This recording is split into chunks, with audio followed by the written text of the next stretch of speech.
ayoko sana nitong interview na ito. No words, no questions din sana. Pero, pwede bang makinig na lang ako sa mga kwento mo tungkol kay Emansky? I think Emansky. That's how you call her, di ba? Emansky. Ang pet name ko kay Eman is Emansky eh. And she allows me. Pero okay lang, Jessica. I'd like to think that my daughter Eman did not die in vain. Nung namatay si Eman, kasi we know that Eman is sick. And she had a few attempts in the past. And my prayer to the Lord every single day was for this not to happen. For Eman to be safe, for Eman to be happy, for Eman to heal. Yet this happened. And I know that nothing happens as an accident, and I know that all things work out well. Everything is planned by the Lord. I know that this is not in vain. Emma did not die in vain. May dahilan, at ang dahilan ay maganda. That gives me peace. How are you? How are you coping?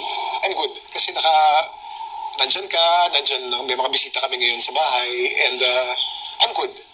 Pero grief kasi comes in waves eh. Minsan biglang bumabagsak. Ngayon okay ako. So, ayoko mag-isa. Dahil pag mag-isa ako, medyo mabigat. I look at social media because I get inspired. Sabi nga ng mga kaibigan ko huwag ka tumingin.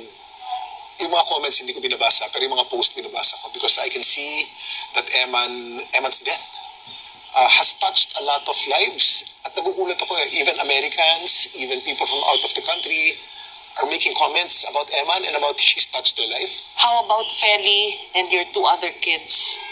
Malakas si Feli. Feli's a very strong woman. Ang way of coping ni Feli, she's very busy taking care of mga details ng wake, sa pagligpit ng mga sa pag-ayos ng bahay, ng biyahe namin. Galing kami sa LA ng ilang araw eh. So that's what keeps her sane and keeps her not grieving too much. Ako yung emotional sa pamilya. But right now, I'm good. Yung mga anak mo? They're good. Si Jose was siya yung tumulong sa LA eh. Siya yung lumalakad ng mga ng mga papeles doon. Doon na kasi nakatira sa Amerika yun eh.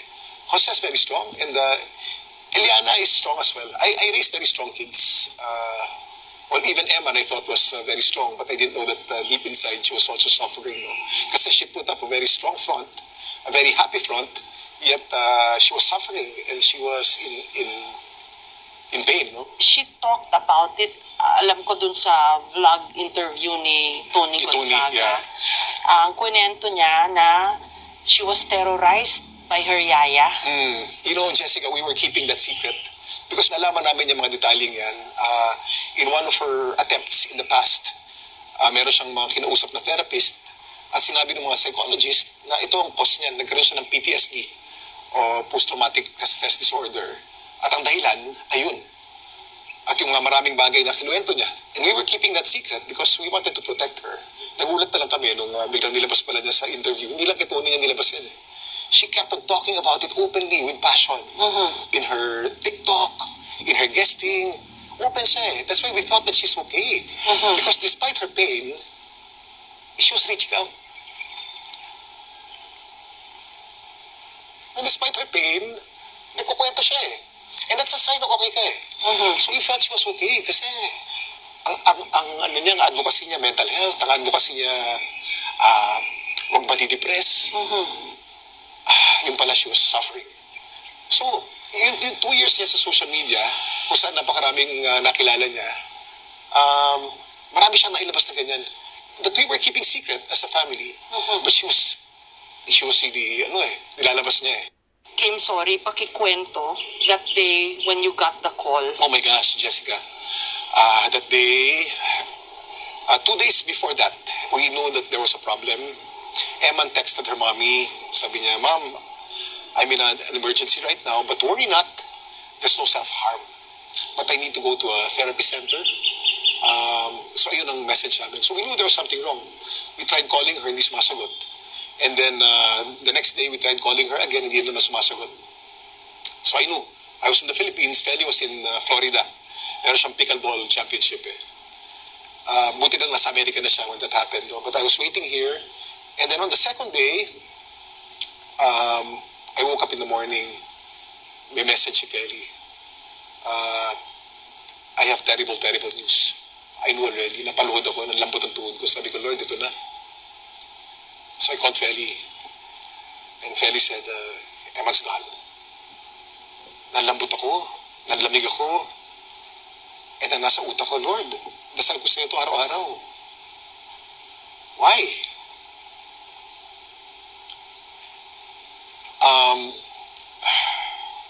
Feli flew right away to LA. And then, yun na nga. So, we decided to, I flew to LA also, 2 days after. So, Eman is now in the Philippines. But right now, I'm just grieving that Eman is lost. I can see that it's moving a lot of people, not only in the Philippines, but worldwide. Alam mo ba yung anak ko si Eman was in New York Times, she was in TMZ, Entertainment Tonight, and painfully, I was reading all the comments and all the articles.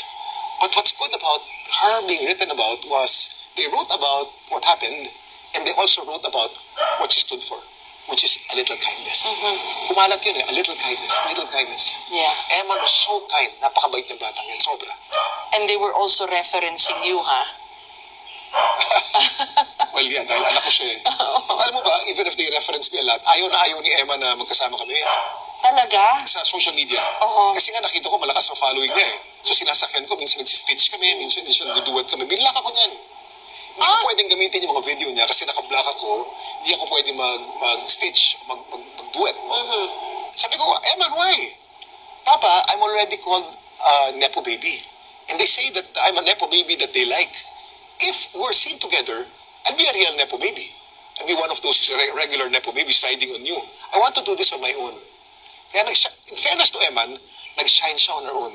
I don't know what to say. Know what to say, Kim. Ano nga parang, Lord, kahit bigyan mo ako ng cancer, okay. Tiisin ko yan Madali ang madali ang physical pain. Titiisin ko yan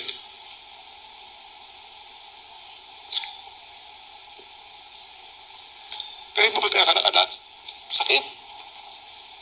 Masakit. Hindi mo lang saan galing yung sakit, masakit lang. Masakit sa lahat.